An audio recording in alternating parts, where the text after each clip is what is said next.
Hey everybody, it's Joe Hirsch with this week's edition of The Digital Dish, your window into our world. What a great week we had here in fourth grade as students had an opportunity to dive deeper into their Shabbat unit by taking a closer look at the laws of challah. Students had a chance to explore the topic from a few different angles, including why we have lechem and mishnah, two breads, on Shabbat, why we cover the challah at the time of reciting Kiddush, and how and why we do hafrashat challah, separating a little bit of dough from the larger batch that we prepare. On that issue of hafrashat challah, students had a chance to join forces with our seventh graders and create an interdisciplinary unit with our science teachers and math teachers to understand the science and halacha of separating challah.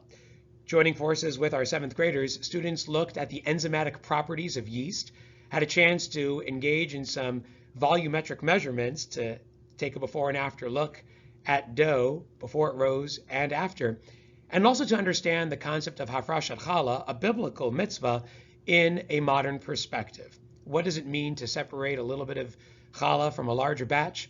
It may have to do with contributing a little piece of yourself to the larger causes of our world. Students had a great time engaging in this topic from multiple perspectives and gave us, as a school, the chance to reaffirm our commitment to Torah Umada, the belief that when we combine forces with Jewish studies and general studies, we become wiser for it and more knowledgeable about Hashem's world.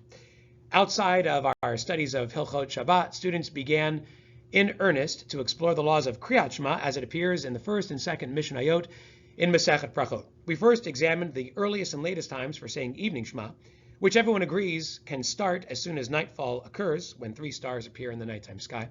But as far as the deadline, there is a bit of dispute among the commentators in the Mishnah about when that is. The bottom line view is that you have the entire night to say Kriyat Shema up until the first rays of light appear the next morning. When it comes to morning Shema, the Mishnah is a little bit more vague and uses colors to guide us towards an understanding of when those markers might be for the earliest and latest times. The Mishnah's view helped us better understand the concept of Techelet, which still today, but not as often, appears on the tzitzit that some people wear. And in the Mishnah's view, when one can tell the difference between the Techelet string, the strand of turquoise, and the strands of lavan, the white strings on the tzitzit, that would be morning enough to qualify as the start time for morning Shema. As far as the ending time goes, there is a bit of a dispute about that. In fact, when it comes to the starting time, there is some dispute about that as well. Some say it needs to be even more light outside, for example, to tell the difference between two complementary colors, Techelet and Karti, a form of green. The ending time, though, everyone more or less agrees, is approximately 3 hours after sunrise. And that's important because when it comes to saying morning Shema, having a sense of time and appreciation for boundaries is an important quality that maybe lies at the heart of this Mishnah here. Even beneath the headlines of what we learned, we try to drive home the affective lesson of being on time and making the most of one's time, having a sense about time and a sensitivity towards it. Those are some of the important issues that surfaced in the first and second Mishnayot, and when we get to the third mission next week, students will have a chance to bring all of that together and tie it up as we conclude our studies of the first chapter of Masechet Brachot, an exciting time for students as they engage in serious Mishnah study this year.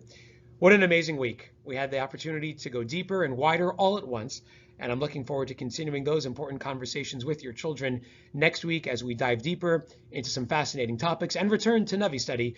All of that and much more coming up next week on The Rabbi Hirsch Show. Thanks for sharing your kids, and thanks for connecting this week with me at conferences. Looking forward to another great week of learning in the week ahead.